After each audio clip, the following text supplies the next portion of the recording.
कि नापाकी की हालत में सहरी करने से रोज़ा नहीं माना जाता है, तो ऐसा नहीं है। अगर नापाकी की हालत में हमने सहरी की, टाइम कम था, हम उठे और नापाक थे हम, अगर नहाने जाएंगे तो सहरी नहीं कर पाएंगे। तो की हालत में हमने सहरी की, टाइम कम था, हम उठे और नापाक थे हम, अगर नहाने जाएंगे तो सहरी नहीं कर पाएंगे। तो नापाकी की हालत में आप सहरी कर लें, फिर उसके बाद आप नहा लें, नहाने के बाद नमाज़ पढ़ लें, रोज़ा हो जाता है। तो नापाकी की हालत में अगर आप सहरी कर लेते हैं फिर बाद में नहाते हैं तब भी रोज़ा हो जाता है। इसी तरह से आपकी आँख खुली और सहरी का टाइम ख़त्म हो चुका था, आप नापाक थे, तब भी कोई बात नहीं है, आप नहाने के बाद नियत रोज़े की कर सकते हैं। एक मसला बहुत ज़्यादा पूछा जा रहा है कि मुफ्ती साहब, रोज़े की हालत में शर्मगाह के बाल क्लियर कर सकते हैं? पता नहीं ये मसला लोगों में कहाँ से उड़ा दिया गया, चला दिया गया कि लोगों को ये लग रहा है कि रोज़े की हालत में शर्मगाह के बाल साफ़ नहीं किए जा सकते, रोज़ा टूट जाता है। पता नहीं कहाँ से चला होगा, लेकिन इस मसले को अच्छे तरीके से समझ ले। रोज़े की हालत में शर्मगाह के बाल साफ़ किए जा सकते हैं, रोज़े में कोई फ़र्क नहीं पड़ेगा, जायज़ है। पता नहीं क्यों लोग शक में और वहम में हैं, इसीलिए अपना शक और वहम दूर कर ले। रोज़े की हालत में प्राइवेट पार्ट के हेयर जो हैं वो क्लियर किए जा सकते हैं, रोज़े में कोई फ़र्क नहीं पड़ेगा। दूसरा मसला है रोज़े की हालत में इंजेक्शन लगवाना, ज़रूरत पर जायज़ है, रोज़ा नहीं टूटेगा। तीसरा मसला है रोज़े की हालत में खून देना, तो खून देने से भी रोज़ा नहीं टूटता है और खून चढ़वाने से भी रोज़ा नहीं टूटता है। तो उम्मीद करता हूँ ये मसले आपके क्लियर हो गए होंगे। ये तो बहुत ज़्यादा पूछा जा रहा है कि मुफ्ती साहब क्या शर्मगाह के बाल साफ़ कर सकते हैं रोज़े की हालत में? तो अच्छे तरीके से समझ लें, इसमें कंफ्यूज होने की कोई ज़रूरत नहीं है। जिस्म के किसी भी पार्ट के बाल आप काट सकते हैं रोज़े की हालत में, नाखून वगैरह भी काट सकते हैं, इससे रोज़ा नहीं टूटता है। बरकातहू। आज मैं आप लोगों को बताने जा रहा हूँ रोज़े के मकरूहात, यानी वो काम जिनको रोज़े की हालत में करने से रोज़े का सवाब कम हो जाता है और ये चीज़ें मकरूह हैं रोज़ेदार के लिए। ये काम नहीं करना चाहिए रोज़ेदार को। मकरूह का मतलब क्या होता है? यानी नापसंदीदा चीज़ें, शरीयत ने इनको नापसंद नहीं किया है, इन कामों को करने से मना फरमाया कि रोज़े की हालत में ये मत करो। अगरचे रोज़ा नहीं टूटेगा, लेकिन इन कामों के करने से रोज़े का सवाब कम हो जाता है और रोज़े में मिलने वाला अज्र कम हो जाता है, इसीलिए इन कामों को मकरूह कहा जाता है। तो मकरूह का मतलब ये होता है कि रोज़ा तो नहीं टूटेगा लेकिन सवाब कम हो जाता है और ये काम शरीयत ने पसंद नहीं फरमाए हैं रोज़ेदार के लिए कि वो रोज़ेदार ऐसे काम करे। तो आइए जानते हैं कि रोज़े के मकरूहात कितने हैं। मैंने ये किताबों से नोट किए हैं, इंशाल्लाह मैं समझाने की पूरी कोशिश करूँगा। इस क्लिप को ध्यान से सुनिएगा, समझिएगा और दूसरों तक पहुँचाने की कोशिश कीजिएगा। Number 1, toothpaste. रोज़ेदार अगर टूथपेस्ट करता है सहरी के बाद, भाई जब सहरी में तो आप कुछ भी कर सकते हैं, खा पी सकते हैं, नो प्रॉब्लम, लेकिन सहरी का टाइम ख़त्म हो जाने के बाद अगर टूथपेस्ट कोई करता है, मंजन, कोयला या गुल वगैरह या किसी भी चीज़ से दांत साफ़ करता है, तो फिर ये रोज़े की हालत में मकरूह है। गले से नीचे उतर जाए तो रोज़ा ही टूट जाएगा, लेकिन रोज़े की हालत में इन चीज़ों से दांत साफ़ करना ये मकरूह है। मिसवाक आप इस्तेमाल कर सकते हैं रोज़े की हालत में, चाहे तर मिसवाक हो चाहे सूखी मिसवाक हो, नो प्रॉब्लम, लेकिन टूथपेस्ट, मंजन, ब्रश वगैरह ये सारी चीज़ें से दांत साफ़ करना रोज़े की हालत में ये मकरूह है। नंबर 2, बिला ज़रूरत कोई चीज़ चखना या चबाना। रोज़ेदार के लिए ये काम मकरूह है कि वो बिला ज़रूरत खामखा में कोई रबड़ मुंह में लेके वही चबा रहा है, कोई गोंदी चबा रहा है या कोई और चीज़ चबा रहा है रोज़ेदार, तो बिला ज़रूरत कोई भी चीज़ चबाना या चखना ये मकरूह है। यानी खामखा में कोई चीज़ चख ली तो ये मकरूह है। हाँ, औरत के लिए खाना बनाते टाइम खाने को चखना ये एक ज़रूरत है, तो ज़रूरत पर बहरहाल जायज़ है चखना, लेकिन बिला ज़रूरत कोई चीज़ चबाना या चखना ये रोज़े की हालत में मकरूह है। नंबर 3, गीबत करना। गीबत करना ये भी मकरूह है रोज़े की हालत में।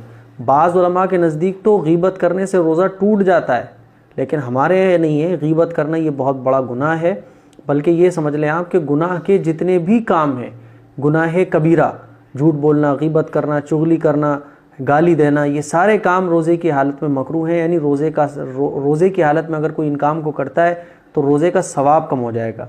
तो जिन कामों से रोज़े का सवाब कम हो जाता है उनको कहा जाता है मकरूह।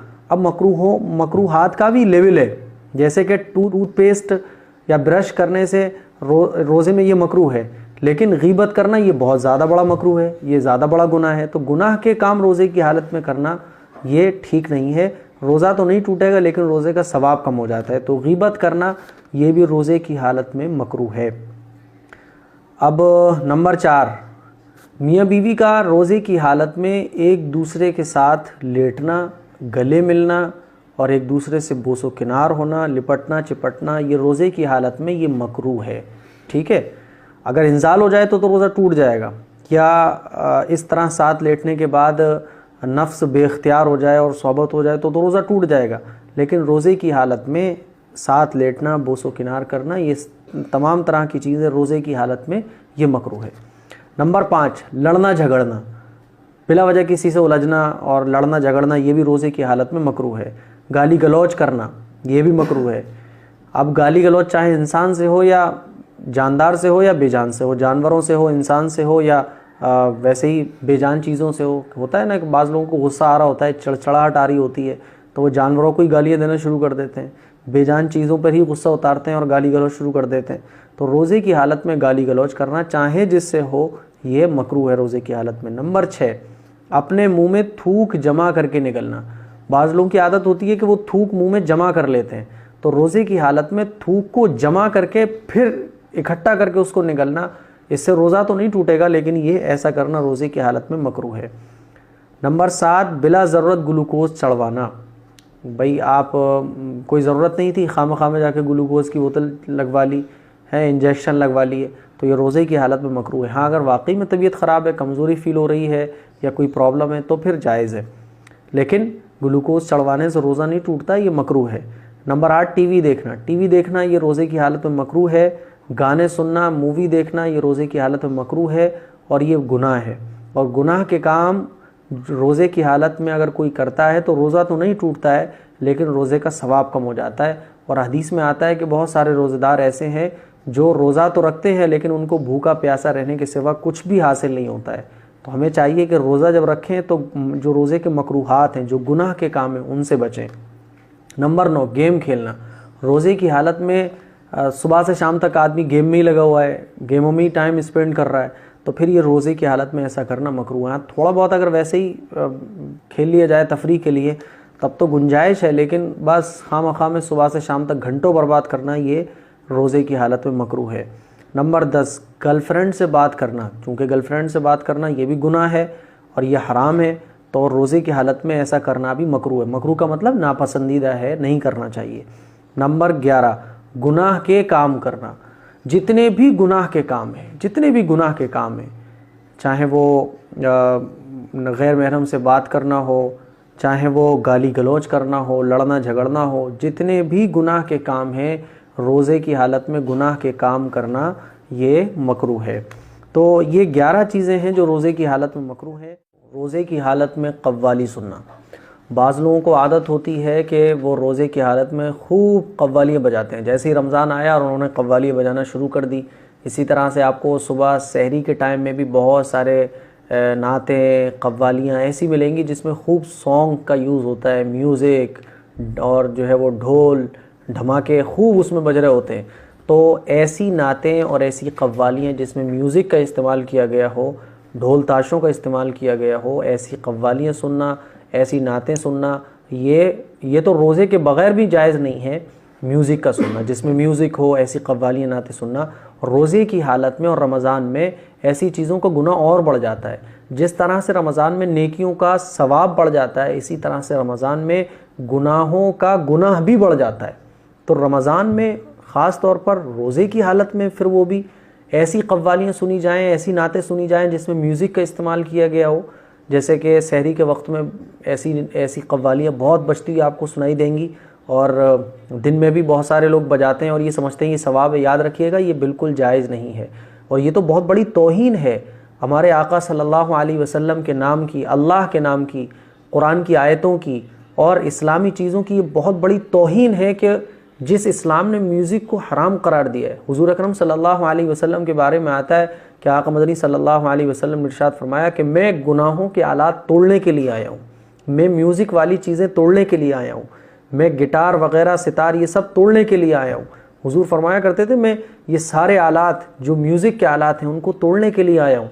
अब जो नबी ये फरमा रहे हों उनकी उम्मत हुजूर ही के नाम को म्यूज़िक के साथ इस्तेमाल करके कव्वालियों की शक्ल में उसको सुने, नातों की शक्ल में उसको सुने, तो ये किस तरह से दुरुस्त हो जाएगा। बल्कि ये तो और बड़े गुनाह का काम है, बल्कि ये तो और बड़ी बदतमीज़ी है कि हम हुजूर के नाम को म्यूज़िक के साथ इस्तेमाल करके सुन रहे हैं और ये समझ रहे हैं कि साथ सवाब मिल रहा है। इसीलिए रोज़े की हालत में इस तरह के काम करने से बचें। और नाते अगर आप सुन रहे हैं तो सादा नाते सुने। अगर आप कव्वालियाँ सुन रहे हैं तो देख लें अगर उसमें म्यूज़िक का इस्तेमाल किया हुआ है तो फिर वो कव्वाली ना सुने, क्योंकि वो जायज़ नहीं है। तो इसीलिए रोज़े की हालत में इस तरह की चीज़ों को सुनना जिसमें म्यूज़िक का इस्तेमाल किया गया हो, ये शरीयत के एतबार से बिल्कुल दुरुस्त नहीं है, नाजायज़ है, हराम है, ये दिए जा चुके हैं। आइए जानते हैं किन चीज़ों से रोज़ा टूट जाता है। नंबर 1, जानबूझकर खाना।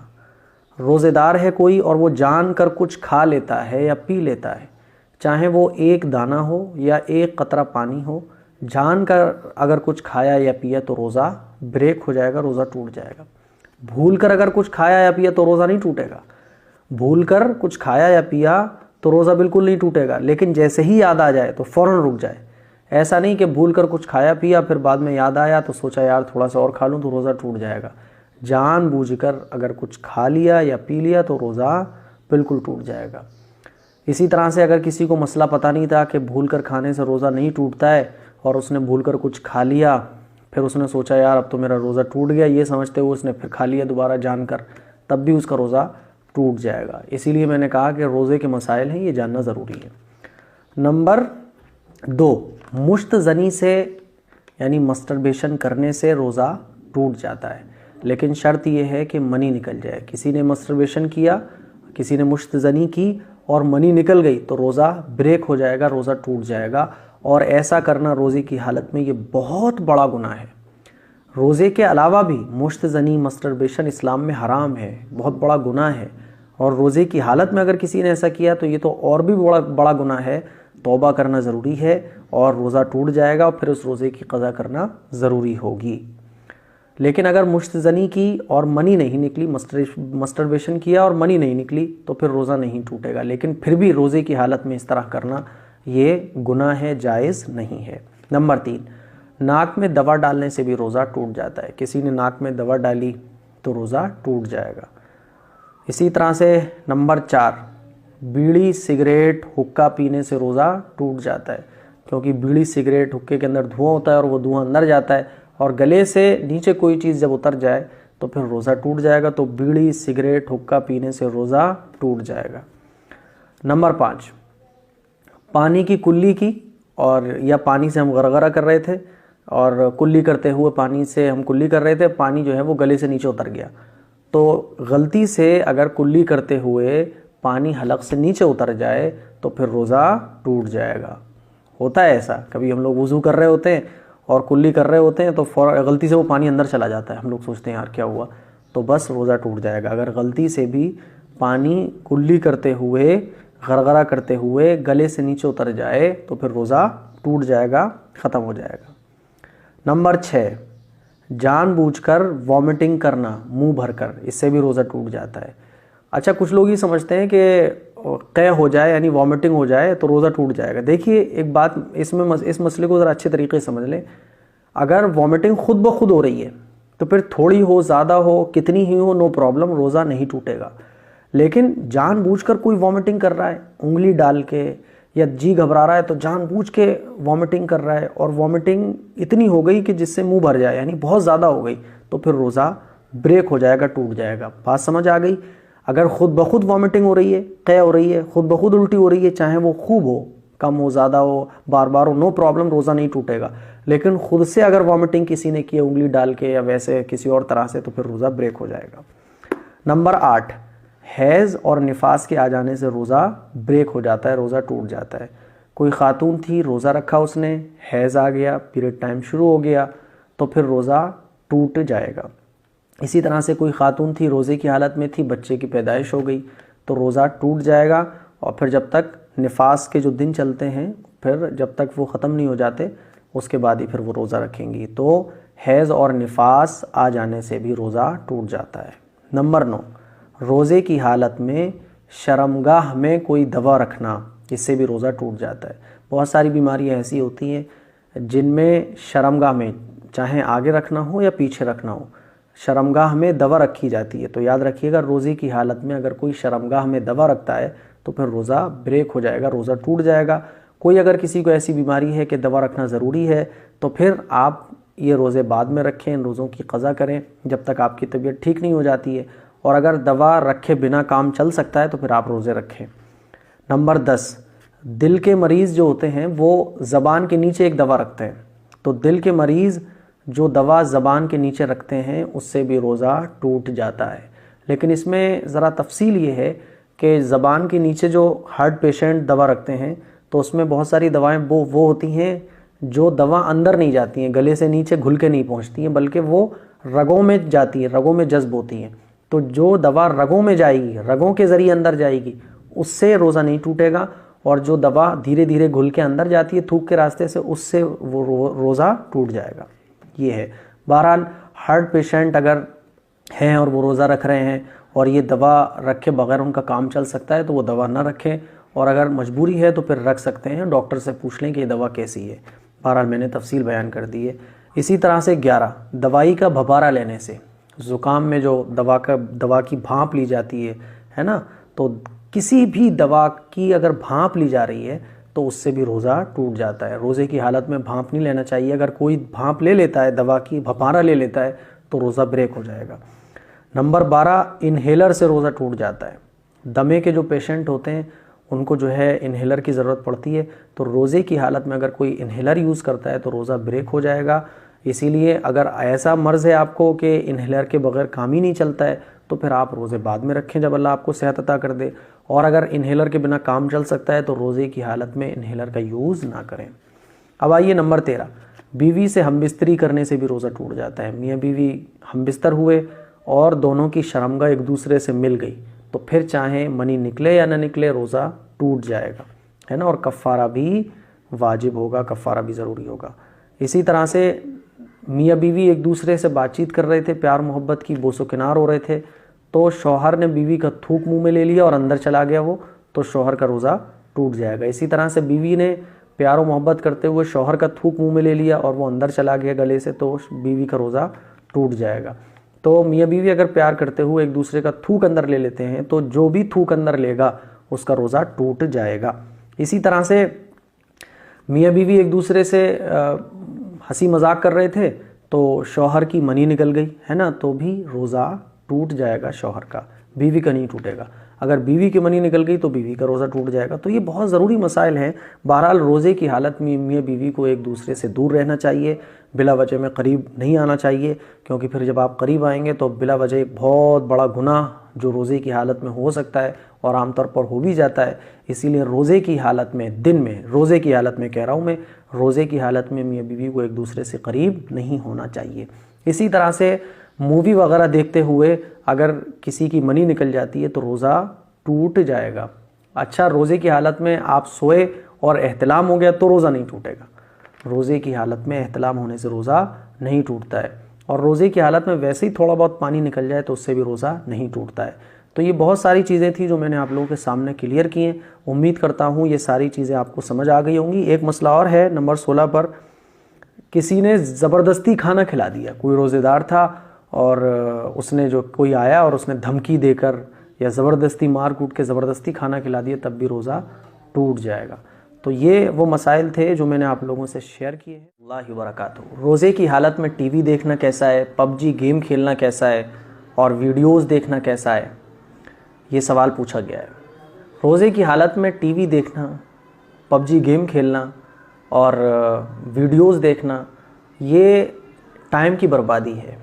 रोज़े की हालत में तो हमें जितना हो सके अपना वक्त इबादत में मशगूल करना चाहिए, लिहाजा ये जायज़ नहीं है, टाइम की बर्बादी है।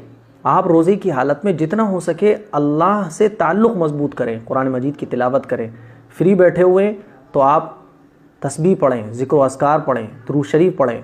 और वीडियोज़ अगर आप देख रहे हैं तो दीनी वीडियोज़ देखें, बयानात की वीडियोज़ देखें, उलमा इकराम के बयानात सुने, हदीस सुने, कुरान मजीद की तिलावत सुने, तब तो ठीक है। लेकिन मूवीज़ देखना ये तो गुनाह है। मूवीज़ देखना तो रमज़ान के अलावा में भी नाजायज़ और हराम है, गुनाह है। फिर रमज़ान में गुनाह और बढ़ जाता है। जिस तरह से रमज़ान में नेकियों का सवाब ज़्यादा हो जाता है, इसी तरह से गुनाह का गुनाह भी ज़्यादा हो जाता है रमज़ान में। इसी वजह से रोज़े की हालत में अगर कोई टीवी देखता है और टीवी में कोई ऐसी चीज़ देख रहा है जो नाजायज़ और हराम है, औरतों को देखना, डांस, मूवी वगैरह देखना, ये बिल्कुल जायज़ नहीं है। इससे रोज़े का सवाब जाता रहता है। तो रोज़े की हालत में टीवी वगैरह देखना जायज़ नहीं है। हाँ, इतनी बात है कि रोज़ा नहीं टूटेगा, ठीक है।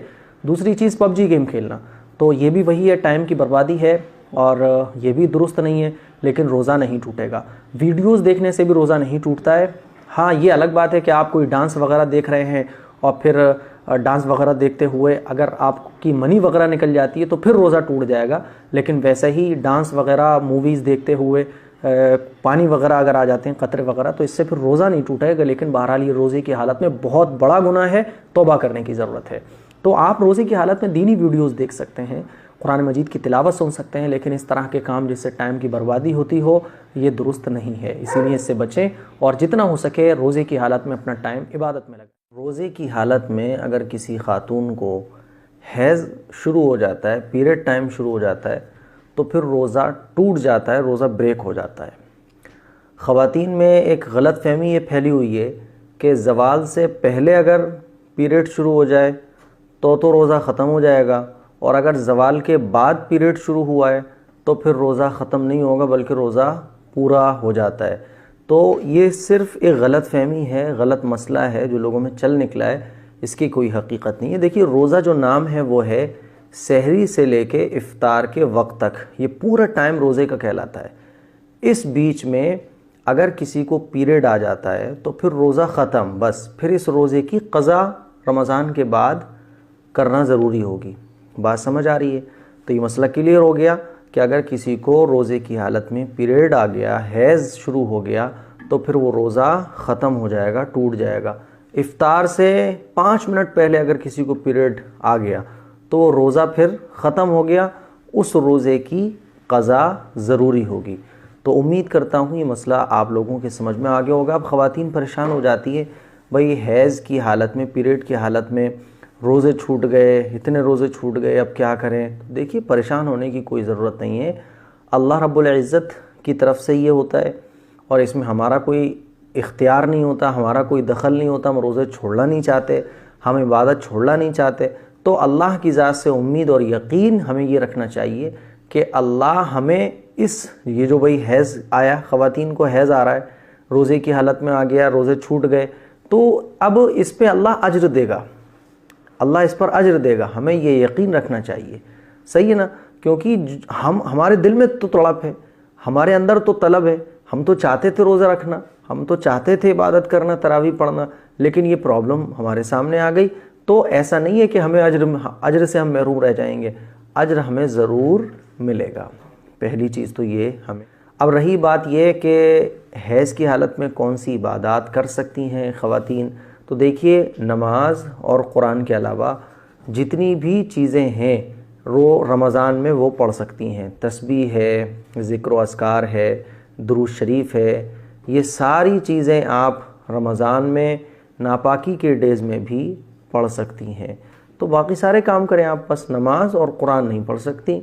इसके अलावा जितने भी तस्बीह, इस्तिग़फ़ार, पहला कलमा है ना, तीसरा कलमा, दूसरा कलमा और सुभान अल्लाह, अल्हम्दुलिल्लाह, तस्बीह फ़ातिमी, ये सारी चीज़ें आप पढ़ सकती हैं। लेकिन बस ये है कि जो रोज़े होते हैं रमज़ान के, इन रोज़ों की क़ज़ा फिर आपको रमज़ान के बाद रखनी होगी, क़ज़ा करनी पड़ेगी। तो उम्मीद करता हूँ ये मसला आपके क्लियर हो गया होगा। कंफ्यूज कर देते हैं, जैसे कि सर में तेल लगाना। अब रोज़े की हालत में होते हैं तो आजकल बहुत ठंडे ठंडे तेल आ रहे हैं, तो सर में तेल लगाने के बारे में ये कन्फ्यूज़न बनी रहती है, तेल लगाना सही है नहीं है। तो सर में तेल लगाने से रोज़ा नहीं टूटता है। आप रोज़े की हालत में सर पर तेल लगा सकते हैं, मालिश करवा सकते हैं, रोज़ा नहीं टूटेगा। क्रीम लगाने से भी रोज़ा नहीं टूटता है, आप चेहरे पर क्रीम लगा सकते हैं, और बदन में कहीं भी आप कोई भी क्रीम, लोशन वगैरह लगा सकते हैं। क्रीम लगाने से रोज़ा नहीं टूटता है।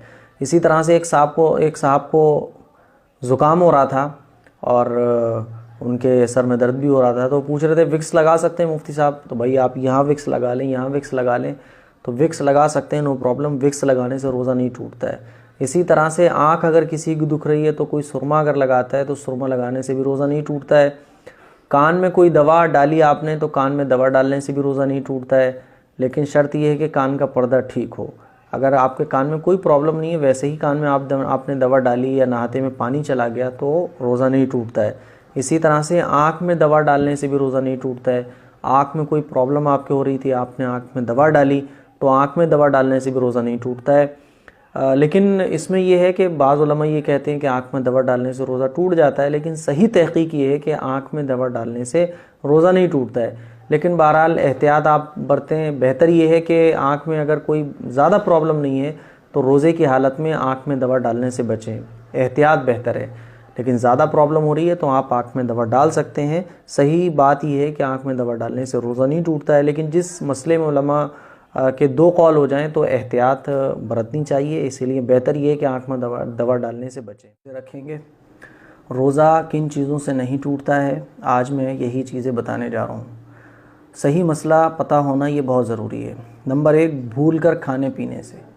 होता क्या है कि हम लोग रोज़े से होते हैं और याद नहीं रहता है और हम लोग भूल कर खा लेते हैं। तो भूल कर अगर कोई खा लेता है तो इससे रोज़ा नहीं टूटता है। और एक मज़े की बात यह है कि शरीयत का हुक्म ये है कि देखो, अगर कोई शख्स ऐसा है जो कमज़ोर है और वो भूल गया और खाना शुरू कर दिया उसने, तो उसको याद मत दिलाओ। वो कमज़ोर है, रोज़ा रखने की उसके अंदर ताकत नहीं है, वो भूल के खा रहा है, तो शरीयत ये कहती है याद मत दिलाओ। और अगर रोज़ा रखने वाला ताकतवर है ना, वो रोज़ा रखने की ताकत रखता है, वो भूल गया और वो खा रहा पी रहा है, तो ज़रूरी है कि याद दिला दो फ़ौरन। तो ये देखिए मज़े का मसला है जो मैंने आप लोगों को बताया। घर में अगर आप देखें कि कोई कमज़ोर है और भूल गया और खाना पीना शुरू कर दिया तो याद मत दिलाओ, खाने दो। और कोई अगर ऐसा है जो सेहतमंद है तो वो ही खा रहा है तो फ़ौरन याद दिला दो। तो भूल कर खाने पीने से रोज़ा नहीं टूटता है। और कोई है ही नहीं याद दिलाने वाला, वैसे ही हमने भूल कर खा पी लिया, तो भूल कर कितना ही आप खा पी लें, नो प्रॉब्लम, रोज़ा नहीं टूटेगा। लेकिन खाते पीते जैसे ही याद आ जाए तो फ़ौरन, फिर ये नहीं कि आप सोचें कि साहब ये लुक़मा भी अंदर ले जाओ, नहीं, फ़ौरन थूक देना चाहिए। नंबर 2, थूक निगलने से रोज़ा नहीं टूटता है। थूक कम हो या ज़्यादा, थूक अगर निकलने से रोज़ा नहीं टूटता है। कुछ लोग होते हैं जो रोज़ा रखने के बाद थूकते ही रहते हैं और ये समझते हैं कि थूक निकलने से रोज़ा टूट जाता है, तो ऐसा नहीं है। बहुत सारे लोगों को आपने देखा होगा रोज़ा रखने के बाद थूकते ही रहते हैं, तो थूक निकलने से रोज़ा नहीं टूटता है। नंबर 3, पान खाकर कुल्ली वगैरह कर ली। मिसाल के तौर पर आपने पान खाया और पान खाने के बाद आपने कुल्ली कर ली, मुँह साफ़ कर लिया, लेकिन कुछ सुर्खी जो है वो रह गई मुँह में, फिर वो थूक के साथ अगर आप अंदर ले जाते हैं तो इससे रोज़ा नहीं टूटता है। ठीक है, मुंह अगर आपने साफ़ कर लिया है तो फिर पान की थोड़ी बहुत सुर्खी जो अंदर चली जाए तो उससे रोज़ा नहीं टूटेगा। नंबर 4, नाक सुड़कने से। नज़ला होता है, ज़ुकाम होता है, तो कभी कभी नज़ला अंदर जाना शुरू कर देता है और अंदर गिरता है, या हम लोग कभी कभी नाक सुड़कते हैं तो नाक अंदर चली जाती है, तो इससे भी रोज़ा नहीं टूटता है। कहने का मतलब ये बहुत आसान तरीके से मैं बता दूँ कि जो अंदर की चीज़ें हैं जैसे थूक है, नाक है, इनके निगलने से रोज़ा नहीं टूटता है। ठीक है। नंबर 5, मुंह की राल से। राल जो मुंह में आती है इसको भी निगलने से रोज़ा नहीं टूटता है। ठीक है। नंबर 6, मुंह में खून निकल आया, लेकिन खून कम है और थूक ज़्यादा है। थोड़ा बहुत खून अगर निकला मुंह में किसी वजह से, है ना, दांतों में से निकल आया या किसी और वजह से, तो वो अगर निकल लिया, थूक ज़्यादा है और खून कम है, तो रोज़ा नहीं टूटेगा। लेकिन अगर खून ज़्यादा है और थूक कम है, यानी खून ज़्यादा हो गया और थूक कम हो गया, तो फिर रोज़ा टूट जाएगा। नंबर 7, ज़बान से चखने से। मिसाल के तौर पे घर की ख़वातीन हैं, घर के खाने वगैरह बनाती हैं, तो अगर खाना चख लेती हैं वो, नमक ये वो बहुत सारी चीज़ें खाना बनाते टाइम चखनी पड़ती हैं ताकि ख़राब ना हो, तो अगर ज़बान से चख लेते हैं तो इससे भी रोज़ा नहीं टूटता है। लेकिन ख्याल ये रखना चाहिए कि ज़बान से चखने के बाद कहीं वो चीज़ अंदर ना जाए। अगर हलक से अंदर उतर जाएगी तो फिर रोज़ा टूट जाएगा। इसीलिए ज़बान से चख लिया फिर थूक दिया तो रोज़ा नहीं टूटेगा। इसी तरह से बहुत सारे ख़वातीन के शौहर जो होते हैं वो सख्त मिजाज होते हैं, तो अगर सख्त मिजाज शौहर और ज़रा से कमियों पर वो खाने को कमी निकालता है और बहरहाल सख्ती के साथ पेश आता है, तो ऐसी सूरत में आप खाना चख सकती हैं। ठीक है। नंबर 8, बच्चा छोटा हो, जैसे कि बाज़ दफ़ा बच्चे छोटे होते हैं तो बच्चों को खाना चबा कर खिलाया जाता है। और घर में अगर ऐसी सिचुएशन पेश आ जाए कि छोटे बच्चे हैं, उनको चबा के खिलाने की ज़रूरत पड़ जाए, तो रोज़े की हालत में खाना चबा कर बच्चे को खिलाया जा सकता है। लेकिन शर्त वही है कि खाना अंदर ना जाए। जो बच्चे के लिए खाना चबाया जा रहा है वो अंदर ना जाए और कोई भी चीज़ जैसे खाना बनाते हुए चखा जा रहा है तो वो भी अंदर ना जाए, अंदर नहीं जाना चाहिए। नंबर 9, मिसवाक से। मिसवाक करना सुन्नत है रोज़े की हालत में, तर मिसवाक हो या सूखी मिसवाक हो, आप मिसवाक कर सकते हैं, रोज़ा नहीं टूटेगा मिसवाक करने से। लेकिन याद रखिएगा कॉलगेट और मंजन वगैरह से रोज़ा तो नहीं टूटेगा, लेकिन रोज़ा मकरूह हो जाता है। रोज़े की हालत में कॉलगेट, मंजन, ये वो ब्रश वगैरह नहीं करना चाहिए। आप सहरी से पहले कर लें, इफ्तार के बाद कर लें, रोज़े की हालत में ये करना ठीक नहीं है। रोज़ा तो नहीं टूटेगा लेकिन मकरूह है ऐसा करना। मिसवाक करना अलबत्ता सुन्नत है। नंबर 10, तबीयत ख़राब हो जाती है, अल्लाह ना करे किसी की तबीयत ख़राब हो, लेकिन कभी तबीयत ख़राब हो जाती है, इंजेक्शन वगैरह लगते हैं, तो इंजेक्शन लगवाने से ज़रूरत पर रोज़ा नहीं टूटता है। बिला ज़रूरत लोग गर्मी की वजह से ग्लूकोज़ के इंजेक्शन वगैरह लगवाते हैं, वो ठीक नहीं है। हाँ, अगर तबीयत वाकई ख़राब है तो ज़रूरत पर इंजेक्शन लगवाए जा सकते हैं, इंजेक्शन लगने से रोज़ा नहीं टूटता है। इसी तरह से खून देने से भी रोज़ा नहीं टूटता है और खून चढ़वाने से भी रोज़ा नहीं टूटता है। तो ये कुछ ज़रूरी मसाइल हैं जो हमें रमज़ान शुरू होने से पहले पता होना चाहिए। ये पूछा है कि मुफ्ती साहब रमज़ान शुरू होते हैं तो क्या एक कुरान मजीद पढ़ना रमज़ान में ये ज़रूरी है? क्या पहले कुरान शुरू कर लिया है अगर रमज़ान से तो उसको ही रमज़ान में आगे बढ़ा दें, या रमज़ान में अलग से कुरान शरीफ शुरू करें? और रमज़ान में कुरान शरीफ पूरा ना हो तो उसको आगे पूरा कर सकते हैं रमज़ान के महीने के बाद, या रमज़ान में ही कुरान शरीफ पूरा करना ज़रूरी है? ये है सवाल का ख़ुलासा। आपने देखा होगा कि बहुत सारे लोग कुरान मजीद पढ़ते हैं, लेकिन जब रमज़ान शुरू हो जाता है तो रमज़ान में अलग से कुरान शुरू करते हैं और रमज़ान में पूरा करते हैं। अच्छा, एक हो जाए, दो हो जाए, अच्छी बात है, लेकिन रमज़ान ख़त्म होने के करीब होता है और रमज़ान ख़त्म होने वाला होता है, ईद होने वाली होती है, तो जो है वो हज़रात जिनके कुरान शरीफ पूरे नहीं होते हैं वो फिर परेशान हो जाते हैं कि यार एक रमज़ान रह गया और इतने पारे हमारे रह गए हैं, कुरान मुकम्मल नहीं हो पा रहा है। फिर वो कुरान पारे लेते हैं कि भाई 5 पारे हमें दे दो ताकि हमारा कुरान पूरा हो जाए। तो ये सिलसिला क्या है? क्या रमज़ान में ये कुरान शरीफ होना ज़रूरी है? रमज़ान से पहले कुरान शरीफ नहीं शुरू कर सकते और फिर अगर शुरू कर लिया है तो उसको रमज़ान में नहीं पढ़ सकते? ये अवाम में मशहूर है। तो मैं आपको बता दूं कि अगर आप पहले से कुरान शरीफ पढ़ रहे हैं और रमज़ान शुरू हो गए तो आप पहले से जो कुरान पढ़ते चले आ रहे हैं उसी को आप रमज़ान में कंटिन्यू कर सकते हैं। ये जो समझा जाता है कि रमज़ान में पहले पारे से शुरू करना चाहिए, तो ऐसा नहीं है। आप पहले से अगर पढ़ते चले आ रहे हैं, आपके 10-15 पारे पहले हो चुके थे, फिर रमज़ान शुरू हो गए, तो उन्हीं 10-15 पारों के साथ आप आगे बढ़ जाएं और उस कुरान को कंप्लीट कर लें। और वो हज़रात जो रमज़ान में शुरू करते हैं और रमज़ान पूरा हो जाता है, उनका कुरान कंप्लीट नहीं हो पाता है, तो वो भी परेशान ना हो। अगर कुरान कंप्लीट नहीं हुआ है तो कोई बात नहीं है, आप उसको रमज़ान के बाद भी कंप्लीट कर सकते हैं। तो ये ज़रूरी मसला था, इंपॉर्टेंट मसला था जो मैंने आप लोगों को समझाया है। क्योंकि जब लोगों के कुरान कंप्लीट नहीं होते तो फिर वो पारे लेते हैं कॉल कर करके, मुफ्ती साहब हमें इतने पारे दे दीजिए, बहन हमें 5 पारे दे दो, भाई हमें 10 पारे दे दो, कि ताकि हमारा कुरान कंप्लीट हो जाए। तो ये करने की कोई ज़रूरत नहीं है। आपका कुरान अगर रह गया तो कोई बात नहीं है, आप रमज़ान के बाद उसको कंप्लीट कर लें। आप पहले से पढ़ते चले आ रहे हैं तो कोई मसला नहीं है। रमज़ान शुरू हो गए तो अलग से पढ़ने की ज़रूरत नहीं है, पहले से आप जो लेके आ रहे हैं उसी को कंप्लीट कर लें। तो ये जो समझा जाता है कि रमज़ान में अलग से कुरान पढ़ना चाहिए, ऐसा नहीं है। रमज़ान में तिलावत करना ज़रूरी है, कुरान मजीद की खूब आप तिलावत करें। इस तरह की बातें जो चलती हैं इसकी कोई हकीकत नहीं है, पहले बता चुका हूँ। अब एक ज़रूरी मसला जो बहुत ज़्यादा पूछा जा रहा है वो ये कि 4 रकात के बाद जो हम लोग बैठते हैं थोड़ी सी देर, उसमें दुआ पढ़ते हैं सुबहान ज़िल मुल्की वल मलकूत, जो तरावी की दुआ जिसको कहा जाता है। तो जो 4 रकात के बाद बैठकर तरावी की दुआ पढ़ते हैं, अगर वो दुआ किसी को याद ना हो, और ज़्यादातर लोगों को वो दुआ याद भी नहीं होती है, तो अब अगर वो दुआ याद अगर किसी को नहीं है, ख़ातून हो, मर्द हो, कोई भी हो, किसी को अगर ये दुआ याद नहीं है तो क्या तरावी नहीं होंगी? ये है ज़रूरी मसला। क्योंकि आमतौर पर यही समझा जाता है कि, क्योंकि मैं कमेंट देखता रहता हूँ आप लोगों के कि मुफ्ती साहब हमें तो तरावी की दुआ याद नहीं है, तरावी की दुआ याद नहीं है। तो अगर तरावी की दुआ याद नहीं है तो कोई दिक्कत नहीं है। तरावी की दुआ अगर आपको याद नहीं है, तरावी आपकी हो जाएंगी। 4 रकात के बाद तरावी की दुआ अगर आपको याद नहीं है तो उसमें आप इस्तिग़फ़ार भी पढ़ सकते हैं, दुरूद शरीफ भी पढ़ सकते हैं, कोई सूरत भी पढ़ सकते हैं, कोई भी चीज़ आप पढ़ सकते हैं जो आपको याद हो। पहला कलमा भी पढ़ सकते हैं, जो भी चीज़ आपको याद हो वो आप पढ़ सकते हैं, ठीक है। तो अगर किसी को तरावी की दुआ याद नहीं है तो तरावी हो जाएंगी। तरावी की दुआ जो 4 रकात के बाद पढ़ी जाती है उस पर आप तरावी की दुआ के बजाय कुछ और भी पढ़ सकते हैं। इस क्लिप को शेयर ज़रूर करें ताकि ये बहुत छोटे छोटे मसाइल हैं जो हम लोग के माइंड में आते हैं क्लियर हो सकें। अस्सलाम वालेकुम व रहमतुल्लाहि व बरकातहू।